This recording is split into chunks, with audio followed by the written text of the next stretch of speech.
Hello and welcome to Cablevision's Meet the Leaders. I'm Debbie Duhame. For many years, Benji Wemberly contemplated becoming a member of the leadership in Paterson. After deciding to finally give it a try, he has become one of the city's most outspoken. Here today on Meet the Leaders, Councilman at Large, Mr. Benji Wemberly. Thank you so much, Councilman, for being here. Thank you for having me. Congratulations on your victory as well. And it's always exciting to look at the city of Paterson because there's so much going on, and I'm sure you're finding that out by attending the council meetings now and being a member of the council. We're a pretty lively town, the city of Paterson. In Paterson recently we've seen some controversy because of the elections. The past elections earlier this year where one of the members who was running has been arrested now because of some charges, that he did some things illegally with the voting. What are your thoughts on that and trust with the people? I just think it's important that issues like that are addressed. And, you just want to keep the voter confidence. I mean, the voter numbers were very strong in May and strong again in November. With many new young voters in the city of Paterson getting involved, you do not want them to become disenfranchised with the whole system and have the attitude that, politics is corrupt, these things are not addressed, and nobody understands what's going on.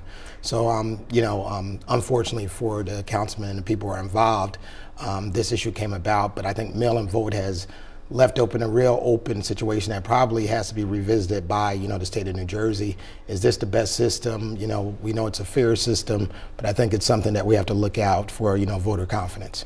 Another thing with trusting, people trusting elected officials, because we've seen a lot of elected officials get arrested in the past few years, things like that, because of different, taking bribes and things like that. How do you get the confidence back of the people? I know that you being involved in the community is very important. How are you reaching out to people? I think, many people, as you know, as a councilman, we're dealing with writing laws and legislations and things like that. I think the one thing I even heard President Barack Obama say after midterm elections is sometimes we have to get back just to being people, and the human side of being more than just a politician, being that guy who's just, in the neighborhood or in the barbershop or in the coffee shop and just being involved with day-to-day things and the human interests of, what's going on, not just, so worried about, voting numbers and fundraisers and things of that nature.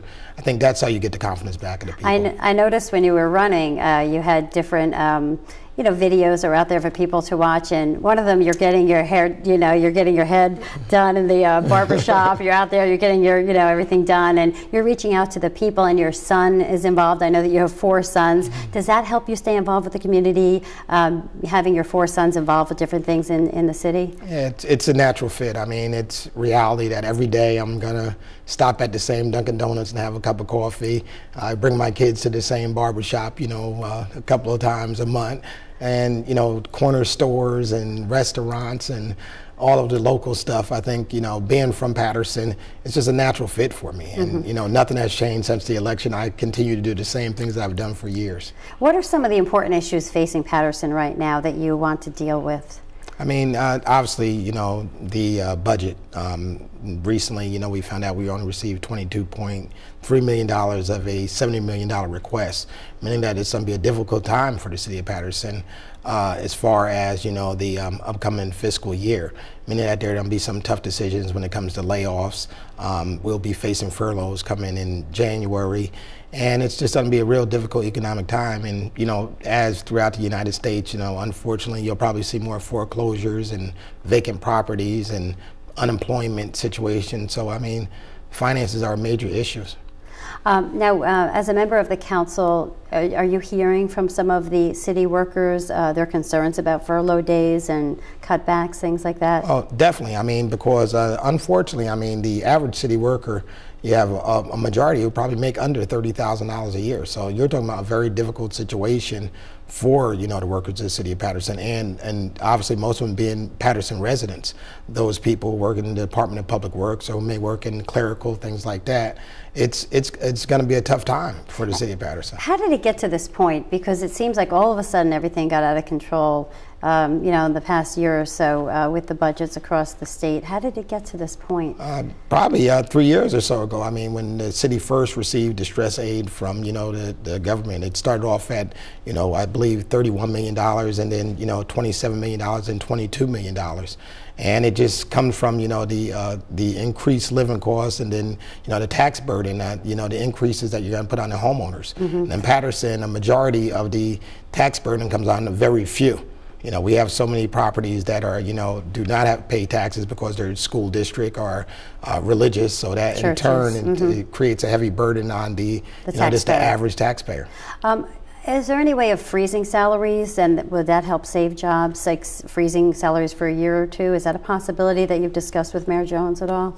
I haven't spoke to the administration yet about it, and I'm sure that the mayor is visiting ideas like that you see throughout, state of New Jersey and throughout the country, that we do have to look at, the possibility of, freezing salaries and, any other cost saving measures. I mean, the last thing you want to do is lay off the little guy, and that's what my concern is. We can't afford to lay off that $30,000 worker who now has a mortgage that he cannot meet, and in turn, as everyone knows, the bulk of our budget comes from fire and police. So, I'm sure the mayor is fast working with them to see what can be done with the upcoming contracts that will, help us, meet our fiscal needs a little better. We just saw that in New Jersey City with the mayor of Jersey City working closely with the police department to try to figure out a way to save jobs. So I'm sure that's something that all the big cities are facing then, to try to preserve all of the jobs with the police officers in the city. What about the 5-year plan for Paterson? What do you foresee? Do you foresee Paterson growing, getting more and more building? I mean, now you have Center City and you have so much in Paterson that Paterson offers. What do you foresee in 5 years? Economic development. I mean, that's the community development department and economic development division. I mean, that's something that we have to rely on heavily. I mean, everybody is, kind of afraid of the big Walmarts and, things like that. But I think we've had great success from the, previous administration and council with Lowe's coming to town, the micro centers, as you mentioned, Center City with a Planet 301, which has never existed, and a fun place for every family person to come to.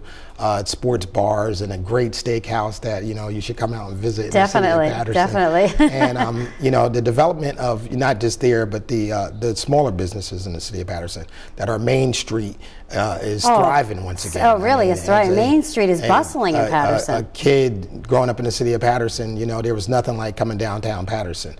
And a movie theater. I mean, we have movies again in Patterson after many years of not having a movie theater. I think 10 plus years.